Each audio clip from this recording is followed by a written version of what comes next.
나이가 147세입니다. 죽을 때가 가까워 온 거죠. 야곱이 병에 걸렸는데요. 이 소문을 듣고 요셉이 두 아들을 데리고 찾아옵니다. 요셉은 병든 아버지께 인사하겠다는 생각으로 큰 생각 없이 찾아온 것으로 보이는데요. 그런데 바로 이곳에서 요셉에게 놀라운 사건이 벌어지는 것입니다. 두 가지 사건이 발생하는데요. 첫째는 야곱이 요셉의 아들 므낫세와 에브라임을 야곱 자신의 아들로 입양한 것입니다.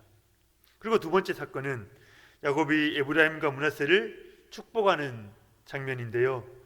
장자와 차자의 머리에 얹는 손을 엇바꾸어서 그렇게 축복을 하였습니다. 야곱이 죽을 때가 되어서 왜 이런 이상한 행동들을 하는가 하는 거죠. 오늘 이러한 일을 주도하고 있는 야곱의 마음이 어떠한지 우리가 그 마음을 잘 살펴볼 필요가 있습니다. 그가 오늘 간증하는 내용도 나오고요, 축복하는 메시지도 있는데요. 그 내용들 속에서 야곱이 무엇을 바라보고 있는가, 무엇을 소망하고 있는가 하는 것을 우리가 알 수가 있는 것입니다. 첫 번째로 야곱이 므낫세와 에브라임을 아들로 입양하고 있습니다. 누군가가 야곱에게 너희 아들 요셉이 왔다, 그 소식을 전해줍니다. 야곱은 병들고 약해진 몸으로 침대 위에 누워 있었는데요. 그 소식을 들으니까 막 속으로부터 힘이 나는 것입니다. 힘을 내어 침상에 걸쳐 앉는 거죠. 그리고 이제 요셉을 맞이합니다. 요셉을 향하여 야곱이 이야기를 시작하는데요. 죽을 때가 다 된 사람이 자신을 찾아온 아들에게 어떠한 이야기를 들려주겠습니까? 자신 생애의 엑기스와 같은 이야기를 전해주어야 하지 않겠습니까? 야곱이 무슨 이야기를 했을까 하는 거죠. 우리 3절 말씀 같이 한번 읽어볼까요? 3절 시작.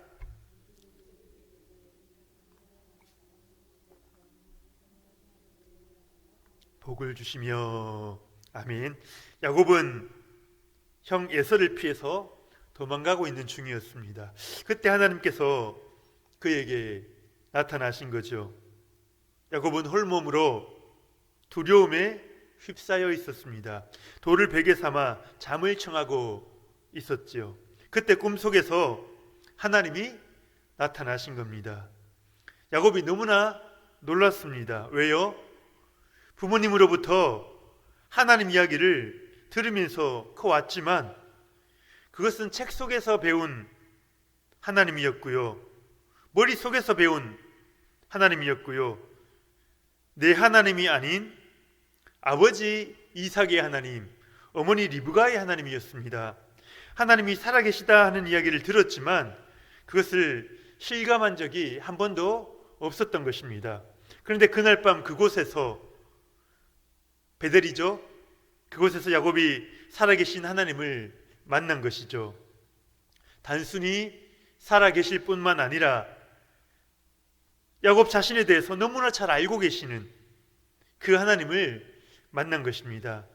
자신에게 약속을 주시는, 내가 너와 함께하겠다 말씀하시고 약속을 주시는 그 하나님, 베델에서 만난 것이죠. 바로 그날 밤에 야곱의 신앙생활이 시작된 거죠. 살아계신 하나님을 만났던 그날 밤을 야곱은 한 번도 잊은 적이 없었습니다.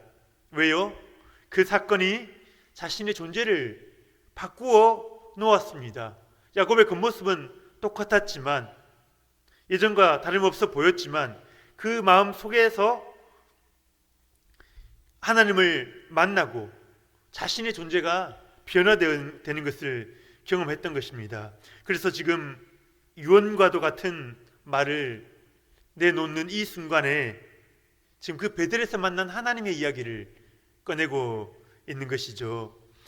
우리 성도님들, 임종의 순간이 다가오신다면 자녀들에게 무슨 이야기를 남기시겠습니까? 그때 자녀들에게 들려줄 사건, 살아계신 하나님을 만난 그 이야기를 해주셔야 하지 않겠습니까? 그 이야기를 마음에 품고 지금부터 사셔야 합니다. 우리의 영혼이 하나님을 향하여 깨어난 그 감격의 순간을 우리가 기억하며 그것을 우리 자녀들에게 전해줄 수 있는 저와 여러분 될 수 있기를 축복합니다. 우리 이어서 4절 말씀이 나오는데요, 우리 같이 한번 읽어볼까요? 시작. 내게 이르시되 내가 너로 생육하고 번성하게 하여 네게서 많은 백성이 나게 하고 내가 이 땅을 네 후손에게 주어 영원한 소유가 되게 하리라 하셨느니라. 야곱이 70년 전 베델에서의 그 밤에 주셨던 약속을 지금 기억하고 있는 것입니다. 내 후손을 주겠고 또 그 후손에게 이 땅을 주겠다. 땅과 후손에 대한 약속이죠. 이 약속은 할아버지 아브라함에게 주셨던 약속이고요, 아버지 이삭에게 주셨던 약속입니다. 할아버지와 아버지에게 주셨던 그 약속이 이제 야곱의 약속이 된 것이죠. 가나안 땅과 그 자손을 주시겠다는 약속은 그가 죽을 때까지 마음에 품다가 또 자녀에게로 전해주어야 할 거대한 약속이었습니다. 야곱이 그간 병상에 누워 있으면서 이제 무슨 생각을 했겠습니까? 자신의 자녀들이, 손주들이 가나안 땅을 꿈꿀 수 있도록, 하나님이 약속하신 그 땅을 꿈꿀 수 있도록, 그 약속을 붙잡도록 어떻게 하면 도와줄 수 있을까, 그 생각을 하지 않았겠습니까? 그런데 요셉을 생각하면 항상 걸리는 것이 있습니다. 요셉은 이집트에 와서 결혼했죠. 그래서 므낫세와 에브라임을 낳았습니다. 아이들이 혼혈이죠. 혼혈. 지금으로 치면 다문화 가정의 자녀들인 것입니다. 므낫세와 에브라임이 무슨 말을 사용하겠습니까? 당연히 이집트 말을 사용합니다. 엄마 아스낫이 이집트 사람 아니겠습니까? 므낫세와 에브라임은 이집트 학교를 다녔고 이집트 친구들과 함께 어울려 놀았습니다.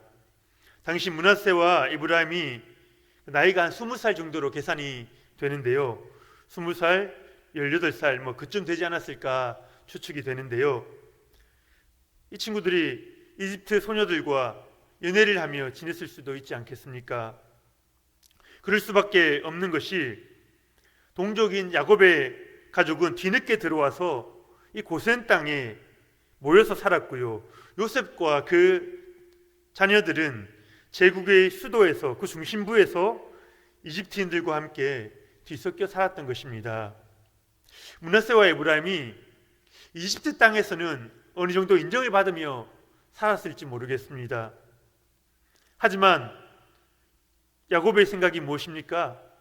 하나님 나라의 가문에서는 이들이 소외되고 있는 거죠. 그래서 야곱은 요셉이 찾아왔을 때에 그 요셉을 앞에 두고 선언하고 있는 것입니다. 우리 5절 6절 말씀 같이 보겠습니다. 시작. 내가 애굽으로 와서 네게 이르기 전에 애굽에서 네가 낳은 두 아들 에브라임과 므낫세는 내 것이라. 르우벤과 시므온처럼 내 것이 될 것이요 이들 후의 내 소생은 네 것이 될 것이며 그들의 유산은 그들의 형의 이름으로 함께 받으리라. 아멘. 무슨 말입니까? 에브라임과 므낫세를 자기 자식으로 삼겠다는 것입니다. 자기 손자들을, 자기 아들의 자식을 자기의 자식으로 삼겠다는 거죠. 여기에는 몇 가지 중요한 의미가 들어있는데요, 첫 번째로 야곱은 지금 요셉에게 장자의 권리를 주고 있습니다. 르우벤도 아니고요, 유다도 아니고요, 요셉에게 장자의 권리를 준다고 역대상 5장 말씀에도 나오거든요. 므낫세와 에브라임을 통해서 장자가 차지할 그 두 몫의 기업을 주겠다 하는 것입니다. 그것을 지금 이 의식으로 입양하고 있는 이 의식으로 보여주고 있는 거죠. 그리고 두 번째로 약속에서 소외된 듯한 이제 므낫세와 에브라임을 다시 하나님의 약속 안으로 끌고 들어오겠다는 것입니다. 에브라임과 므낫세는 앞에서 말씀드렸던 것처럼 가나안에서 온 친족들과 문화적으로 차단이 되어 있었습니다. 특히 요셉이 이방신의 제사장 딸인 아스낫과 결혼하지 않았습니까? 가나안의 약속에서 뭔가 소외되고 있는 거죠. 이것이 요셉의 고민이었을 것입니다. 야곱은 에브라임과 므낫세를 자식으로 입양함으로써 그러한 요셉의 고민을 덜어주려고 했던 것입니다. 요셉이 계속해서 이 땅에 눌러 앉는 게 아니라 가나안 땅에 대한 꿈을 꿀 수 있도록 야곱이 도와야겠다 생각했던 것이죠. 그리고 세 번째 이유가 있는데요. 이 입양을 통해서 이스라엘의 12지파가 형성되게 되는 것입니다. 야곱의 12아들이 기본이 되어 12지파가 되지 않습니까? 그런데 여기에서 요셉이 빠지고 두 아들 에브라임과 므낫세가 들어가는 거죠. 그러면 13이 됩니다. 그죠? 하나가 남습니다. 여기에서 어느 지파가 빠집니까? 레위 지파가 빠집니다. 레위 지파는 물론 지파의 이름은 가지고 있지만 제사장 그 제사의 역할들을 감당하면서 각 지역에 나누어서 살아가게 되는 거죠. 그래서 땅을 기업을 분배받지 않는 것입니다. 그렇게 해서 이 12지파가 형성되게 되는 계기가 되는 것입니다. 야곱의 가족과 요셉의 두 아들 사이를 지금 큰 강이 갈라놓고 있는 그런 느낌이었는데요. 야곱이 두 아들을 입양함으로써 전체를 하나로 품어내고 있는 것입니다. 함무라비 법전에도 손주를 아들로 입양하는 이야기가 나온다고 합니다. 야곱은 당시 일어나는 그러한 관행을 좋게 지혜롭게 이용한 것입니다. 선용한 것이죠. 그래서 하나님의 백성 12지파를 세우는 기틀로 사용했던 것입니다. 야곱이 젊었을 때 어땠습니까? 자신의 유익을 위해서 온갖 꾀를 사용하지 않았습니까? 머리를 이리 굴리고 저리 굴리고 그렇게 했습니다. 그런데요, 인생의 막바지에 하나님의 섭리를 깨닫고 나니까요, 이제 그 머리가 하나님 나라를 세워나가는데 자식들에게 하나님의 약속을 심어주는 일에 쓰임받고 있는 것입니다. 우리 성도님들, 자녀들을 생각할 때에 고민이 많으실 겁니다. 저도 아이들을 키우면서 믿음으로 자녀를 키운다는 게 정말로 어렵구나, 말씀으로 키운다는 게 정말 어렵구나, 그것을 절감하고 있는데요. 그래도 우리들이 하나님 나라에 대한 비전과 약속을 가지고 있지 않습니까? 오늘 야곱에게 주셨던 지혜가 저와 우리 성도님들 가운데 함께하기를 축복합니다. 그래서 우리 자녀들을 어떻게 믿음으로 세울 것인가 고민하고 기도할 때에 야곱에게 주셨던 이런 어떻게 보면 이상한 행동들이지요. 특별한 행동이지요. 그런데 그것들을 지혜롭게 사용하여 하나님 나라의 꿈을 꿀 수 있도록 돕게 되는 것입니다. 우리 자녀들이 하나님 나라를 꿈꿀 수 있도록 야곱처럼 그 토대를 다 만들어 놓고 가실 수 있기를 축복합니다. 이제 첫 번째로 야곱이 한 일이 그 입양이었는데요. 두 번째 일이 무엇입니까? 야곱은 에브라임과 므낫세를 안수하여 축복하고 있습니다. 우리 8절에서 11절까지 말씀 우리 같이 한번 읽어보겠습니다. 8절부터 11절 시작.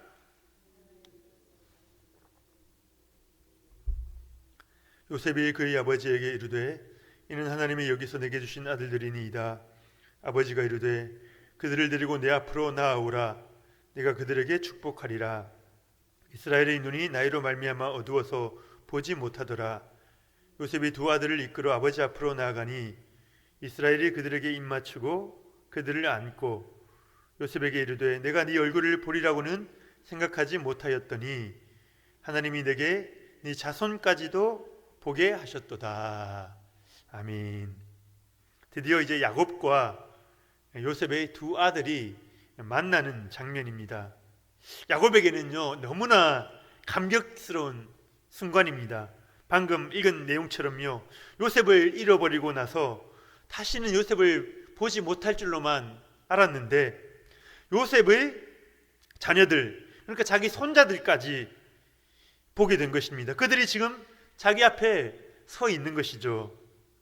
손주들을 보자 야곱은 힘을 내서 소리칩니다. 뭐라고 말합니까? 그들을 데리고 내 앞으로 나오라. 내가 그들에게 축복하겠다. 지금 야곱은 늙고 병들어 있습니다. 침대에서 일어나 앉는 것조차 너무 힘이 드는데요. 인간으로서의 모든 힘을 거의 다 소진한 상태 아니겠습니까? 그런데 그를 흥분되게 하는 일이 지금 일어나고 있는 것입니다. 뭡니까? 자기 손주를 축복하는 것입니다. 자신의 손주들을 축복하려고 하자 생기가 돌고 막 속으로부터 힘이 솟아나는 것입니다. 하나님께서는요 부모에게 자녀를 축복할 수 있는 그 축복권을 주셨습니다. 손주들에게도 물론이죠. 우리 자녀들은 우리의 축복으로 세워집니다. 우리가 꼭 기억해야 합니다. 우리가 그들을 위해서 기도할 때에 영적인 축복이 임하고요, 또 이 땅에 필요한 모든 축복들이 우리 자녀들에게 임하게 되는 것입니다. 우리 성도님들께서는 자녀들을 축복하고 계십니까? 저 스스로 돌아보니 점수가 꽝입니다. 아이들을 위한다고 하면서 잔소리는 계속 늘어나요. 하루가 다르게 잔소리가 늘어납니다. 그들을 위해 거기에 반해서 자녀들을 위해서 기도해주고 축복해주는 시간은 너무나 적다는 것을 알게 되었습니다. 그래서 제가 이렇게 생각을 해보았어요. 아이들에게 잔소리 한 번만 줄이자, 적게 하자. 대신 자녀의 머리에 손을 얹고서 안수하고서 잔소리하는 그 문제를 위해서 기도해 주자는 거죠. 축복해 주자는 거죠. 말씀을 준비하면서 저 스스로에게 도전하는 하나의 숙제가 되었습니다. 우리 성도님들이 어떠십니까? 자녀들을 위해서 안수하여 축복해 보셨습니까? 안 하다가 하면 너무 어색하죠. 서로가 다 어색합니다. 그죠? 그래도 하나님이 우리에게 주신 특권입니다. 축복권입니다. 그래서 눈 딱 감고 한번 해보시기 바랍니다. 아빠가 오늘 너를 위해서 한번 기도해 줄게. 네 머리에 손을 얹고 한번 기도해 줄게. 그렇게 이야기하고 안수하여 기도하는 것입니다. 그래도 못할 것 같으면 자녀가 자고 있을 때 한번 시도해 보시기 바랍니다. 자녀가 자고 있을 때라도 머리에 손을 얹고 그 자녀를 축복하는 기도를 해주시기 바랍니다. 자녀가 커도 상관없어요. 큰 자녀에게도 기도해 주시고요, 손주들에게도 해주시고요, 하나님이 허락하신 이 부모의 축복권을 마음껏 사용하시는 저와 여러분 되시기를 축복합니다. 다음으로 오늘 그 축복의 내용을 한번 살펴보고자 하는데요, 15절 16절 말씀입니다. 15절 16절 시작.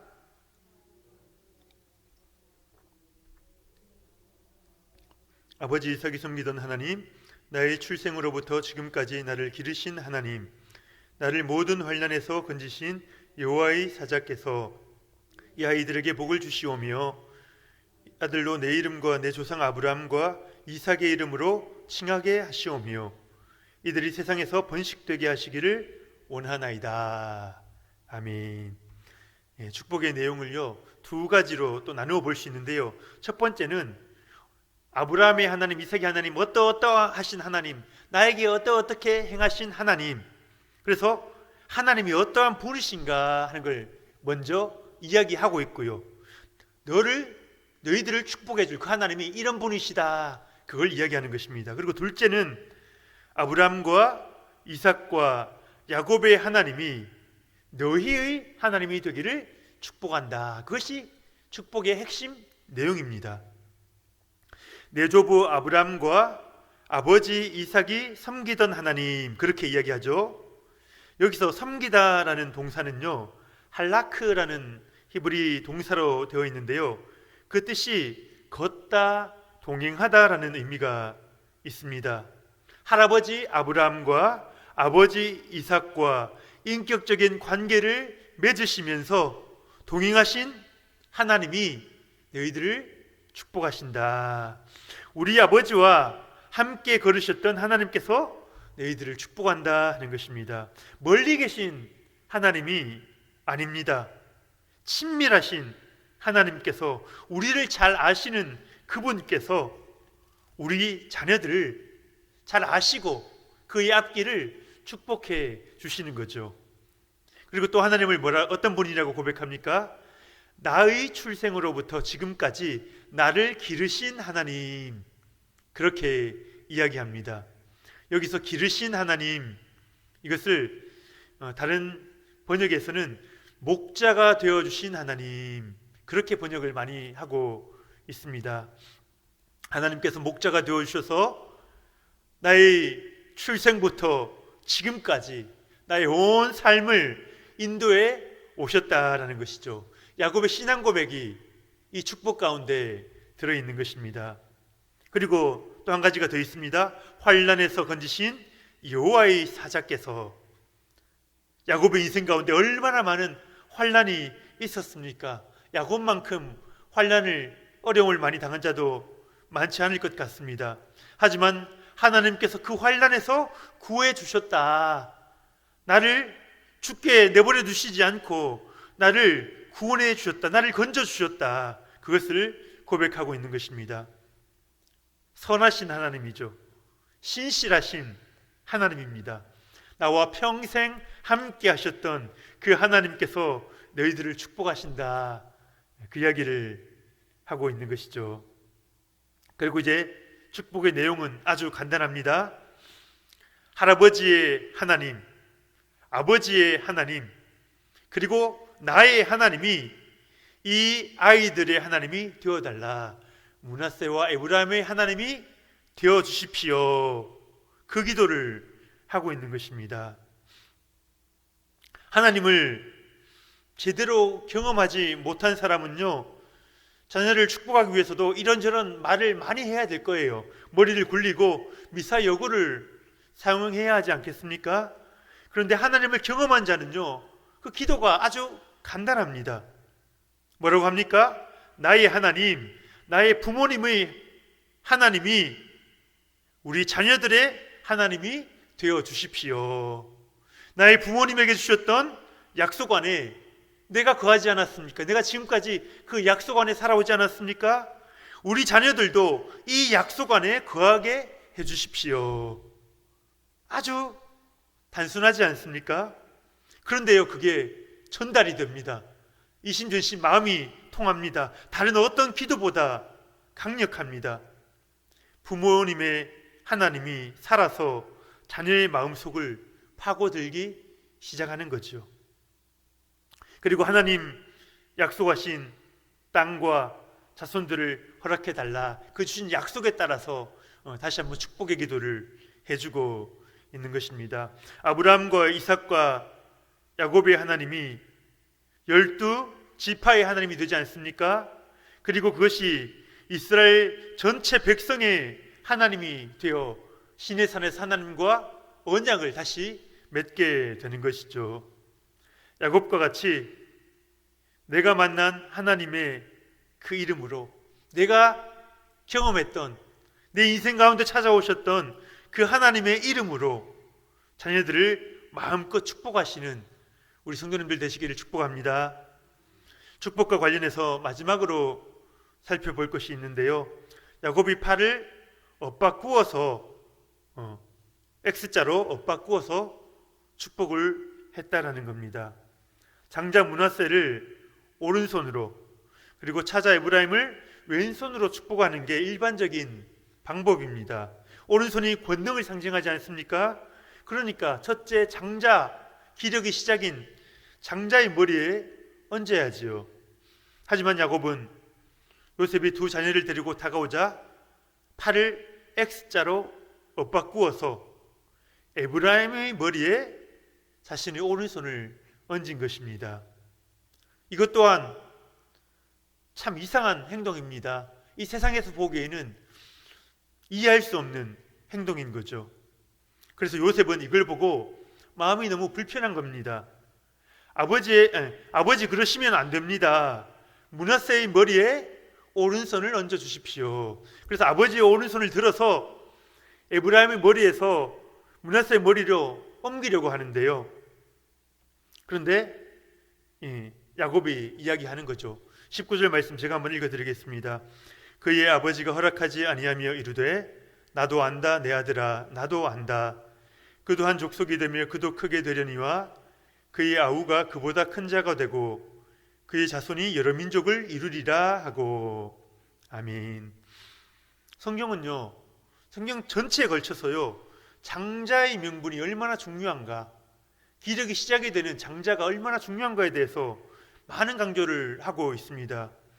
그런데요, 동시에 성경이 줄기차게 이야기하는 게 뭔지 아십니까? 하나님은요, 장자를 사용하시지 않고 하나님의 섭리 가운데 어린 자를 택하신다는 것입니다. 이스마엘을 택하지 않으시고 이삭을 택하시죠. 에서를 택하지 않으시고 야곱을 택하십니다. 르우벤을 택하지 않고 요셉을 택하십니다.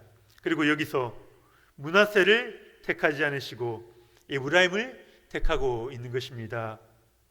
자신이 첫째인 어떤 분은요, 하나님은 왜 이렇게 첫째만 싫어하시는가 그렇게 고민을 했다고 하는데요. 그건 아니겠죠. 특별히 첫째를 싫어하는 것은 아닐 겁니다. 다만 하나님의 구원 역사 가운데 하나님께서 사람을 택하시는 방법이 있다. 하나님께서 일하는 사람을 택하시는 방법이 있다는 것을 보여주시는 것입니다. 하나님께서는 강한 자와 큰 자를 쓰시지 않습니다. 연약한 자와 어린 자를 들어 사용하신다는 거죠. 우리가 강해지면 안 되고 커지면 안 되는 것입니까? 대형교회는 제대로 역할을 못하는 겁니까? 우리 사업이 계속 작게 남아 있어야 하는 것입니까? 우리 교회가 자그마하게 그렇게 유지되어야 하는 것입니까? 그 말이 아니죠. 세상 기준을 가지고 나는 당연히 쓰임받을 수 있어, 나는 자격이 있다 자만하는 자를 하나님께서는 사용하시지 않는다는 것입니다. 대신 자기 힘으로 할 수 없음을 알고 하나님의 은혜를 간구하는 자, 가진 것이 많이 있을지라도 그것이 내 능력이 아니라 오로지 하나님께로부터 온 것임을 믿고 끝까지 하나님의 은혜를 붙드는 자, 그 사람을 하나님이 사용하신다는 것입니다. 하나님이 이스라엘을 택하신 이유도 마찬가지입니다. 더욱 강력하고 웅장한 나라들이 많이 있지 않았습니까? 바벨론도 있었고요, 이집트, 지금 있는 이 땅 이집트 나라도 있고요, 로마 제국도 있지 않습니까? 하지만 하나님은 작은 나라 이스라엘을 들어서 하나님의 영광을 드러내기로 작정을 하셨다는 것입니다. 우리가 기억해야 할 것은 하나님의 방법은 세상 질서와 다르다. 우리의 생각대로, 우리 인간의 방법대로 이루어지지 않는다라는 것을 우리가 알아야 하는 것입니다. 세상은요, 큰 자에게 오른손을 얹습니다. 하지만 하나님은요, 팔을 엇바꾸십니다. 어리고 약한 자의 머리에 하나님 당신의 오른손을 얹어주시고 내가 너를 통해서 일하겠다, 나만 의지하고 따라오너라, 그렇게 말씀하시는 거죠. 그것이 우리가 여기 있는 우리들이 부름받을 수 있었던 이유가 아니겠습니까? 지금도 혹 작다고 어리다고 생각되신다면요, 결코 낭망할 필요가 없습니다. 하나님이 그런 자가 하나님 붙들고 나오기를 지금도 기다리고 계시는 것입니다. 하나님 문에 더욱 붙드시기를 축복합니다. 말씀을 마무리하려고 합니다. 죽음 앞에 선 야곱은 오늘 이상한 행동을 하는 게 아니고요, 하나님의 지혜로 충만한 그 말년의 모습을 보여주고 있습니다. 어쩌면 우리가 따라가야 할, 우리가 목표로 삼아야 할 모습이 아닌가 생각이 되는데요, 야곱은 끝까지 하나님이 주신 약속을 붙잡았습니다. 손주들도 그 약속 안에 거하기를 간절히 원했던 거죠. 그래서 그는 에브라임과 므낫세를 자신의 자식으로 삼고 자신의 온 힘을 다해서 그들을 축복해 주었던 것입니다. 야곱처럼 자녀들을 믿음으로 축복해 줄 수 있기를 바랍니다. 야곱처럼 하나님 약속에 붙잡혀 하나님 부르시는 그날까지 믿음으로 살아갈 수 있는 저와 여러분 될 수 있기를 예수님의 이름으로 축복합니다.